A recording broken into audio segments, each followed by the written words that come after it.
Professional wrestling is a multi-million-dollar industry that has been thriving for over 50 years.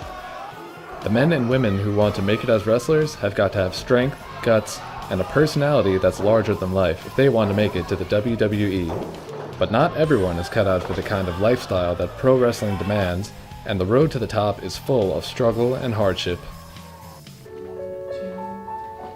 Meet 22-year-old Stephen Arthur. By day, he lives a normal life, working in his hometown of Roxbury, New Jersey. What I do for my everyday job is I'm a ballroom dance instructor for Arthur Murray. But by night, Stephen uses his body for a different kind of dance: pro wrestling. I've been a fan of wrestling basically for as long as I can remember. I feel like I always wanted to be a professional wrestler. I never truly thought that I was going to pursue it, and it wasn't until recently actually that I decided to make the decision to go into training. I just sat down one night and I thought to myself, like, why am I not pursuing this thing that I really love to do? I just said, okay, I'm going to do it, and I started saving up from that moment on. Stephen trains at the Independent Wrestling Federation located in Nutley, New Jersey, under the guidance of its owner and fellow professional wrestler, Kevin Knight. Stephen Arthur, he's great, man. He's picked things up really fast, and it's great to have him here with us.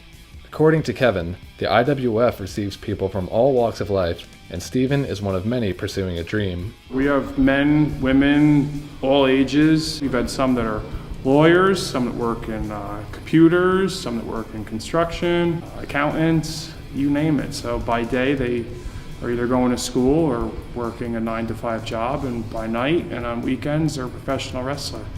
Those that get involved in it are pretty crazy, but anybody that takes a different career path and tries something different, it's a leap of faith. So only those crazy enough to take the risk might be the ones that get their reward at the end. In addition to running the IWF, Kevin Knight also hosts live wrestling events and donates the proceeds to charity. On April 8th, we held our 20th annual Loud and Proud live event. For the 6th year in a row, proceeds from the event benefit the American Cancer Society's Relay for Life of Nutley.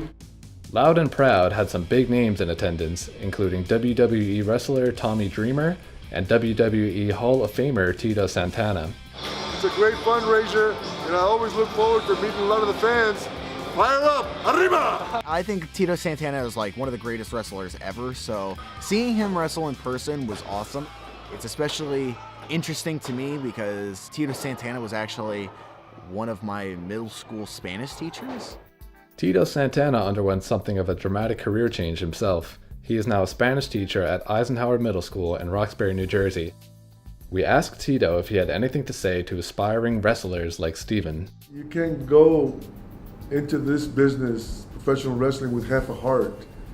You gotta give it all. I mean, you gotta give everything else up. But the first time that you win and you know you can do it, and you know that there was the beginning and things are gonna start turning around.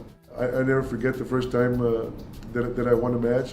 With professional wrestling being such an obscure career choice, we asked Stephen if there were any second thoughts about his decision. I had doubts at first that this might not be a good idea. That was a big fear of mine, that people would, make comments and kind of like look down on it. But every person that I've told has been actually really supportive of the idea. I think he's great, and he's going to share his millions with me when he makes it big in the wrestling world.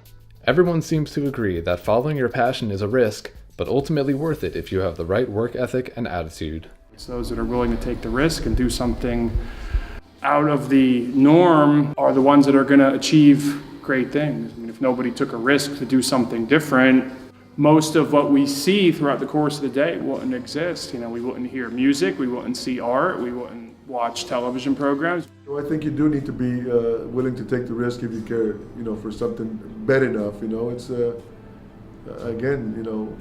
reach for the sky. If you have a dream or if you have a passion, you should absolutely go for it and do whatever you need to do to at least give it a try. And if it doesn't work out, then it doesn't work out, but I'm a firm believer that if you believe in something or if you really want to try something, that you should go for it. From wrestling to dancing to teaching, it just goes to show that you never know where life might lead you. And with enough hard work, you just might make your dream come true. This is Evan Carestia from Montclair State University.